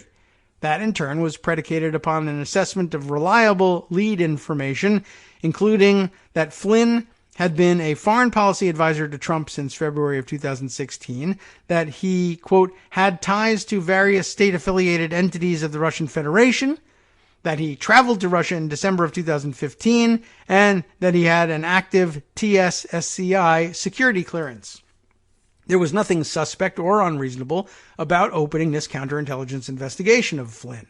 And as the DOJ Inspector General later concluded, the FBI's predication to open that investigation was more than sufficient to satisfy the modest threshold prescribed by DOJ and FBI policies. A draft memorandum dated January 4th, 2017, apparently prepared for approval by FBI agent Joe Pientka, would have closed the Flynn investigation because it, quote, did not yield any information on which to predicate further investigative efforts. The memo added that the investigation would be subject to possible reopening if new information came to light. Assuming this reflected a decision, or at least a recommendation, to close the Flynn investigation before the Bureau discovered his calls with Russian Ambassador Kislyak, there's no contested issue about the reasonableness of this proposed action either. Then the Kislyak calls.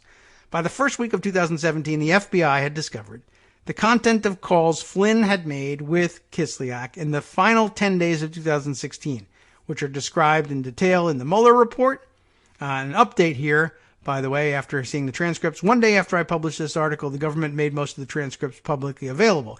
They speak for themselves, but my thoughts on their importance and the importance of how the President and Attorney General are characterizing them appear in this section and in the final 4 paragraphs of this article, by now many days away.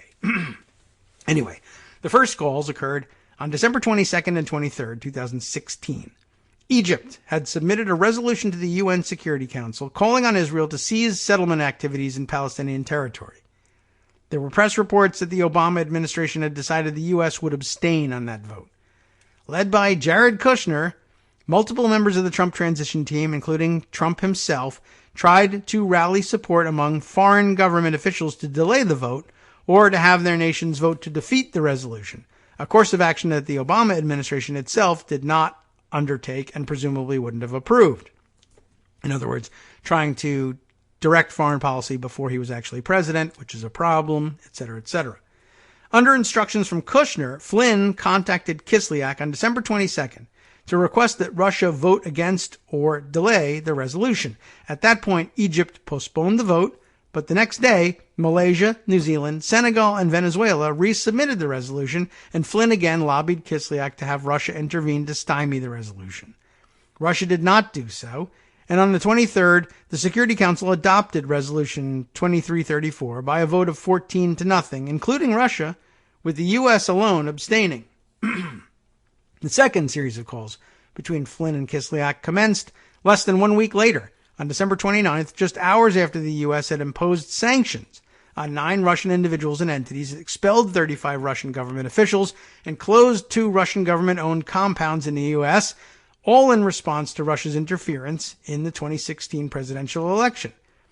Trump expressed a lack of concern about Russia's election interference. When asked about the sanctions, he responded, "I think we ought to get on with our lives."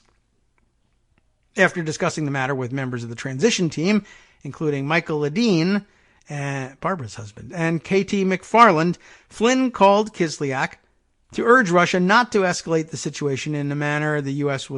expected it to do.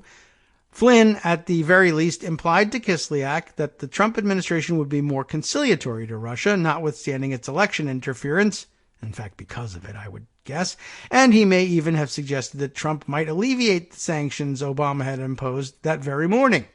And here again, an update from the transcripts. Flynn implored Kislyak to convey to Moscow that it should not allow the Obama administration, to box us in right now. Flynn also said to Kislyak, "Let's keep this at a level that is even keeled, okay? Is even keeled. And then what we can do is when we come in, we can have a better conversation about where we're going to go regarding our relationship." He also criticized the Obama administration's position on the Middle East, saying that it doesn't do anybody any good. Unlike with respect to the first call about the UN resolution, in this case, Russia did as Flynn asked. Vladimir Putin decided not to escalate the conflict and presumably assured that Trump would ease up on the U.S.'s objections to Russia's election interference. And on December 31st, Kislyak conveyed the news to Flynn, adding, "We are hoping within 2 weeks we will be able to start working in a more constructive way." To hear DOJ tell it, Those late December calls were of no moment and shouldn't have affected the FBI's decision to close the Flynn investigation. The most alarming and revealing passage in the DOJ motion to dismiss the charge against Flynn is this one, in particular the bolded sentence, and it reads, very quickly I hope, with its counterintelligence investigation no longer justifiably predicated, the communications between Flynn and Kislyak, the FBI's sole basis for resurrecting the investigation on January 4th, 2017, did not warrant either continuing that investigation or opening a new criminal investigation. Now the bolding, the calls were entirely appropriate on their face. Flynn, as the incumbent, which he was not, National Security Advisor and senior member of the transition team, which proves that he couldn't be, was reaching out to the Russian ambassador in that capacity. In the words of one senior DOJ official, turned out to be Mary McCord, it says here, it seemed logical that there may be some communications between an incoming administration and their foreign partners. Such calls are not uncommon when an incumbent, which he wasn't, a public official, prepares for their oncoming duties and seek to begin and build relationships with soon-to-be counterparts. This, of course, is absurd and is akin to Trump's assertions in 2019 that his communications with Ukraine were perfect. Same problem over and over again. From Daily Kos Radio on netrootsradio.com. You have been listening to the Kagro in the Morning Show with David Waldman. Well, I knew we were getting into something that was too long to finish today, but I just wanted to give you some flavor of what was actually underlying all that. I don't know whether we'll get a chance to return to that. I don't know whether we'll get a chance to return to anything, or even return to the air for that matter. But in the meantime, Justice Putnam takes over the airwaves while it's still legal for the West Coast Cookbook and Speakeasy. Coming up next, gee whiz, I wonder what he might mention.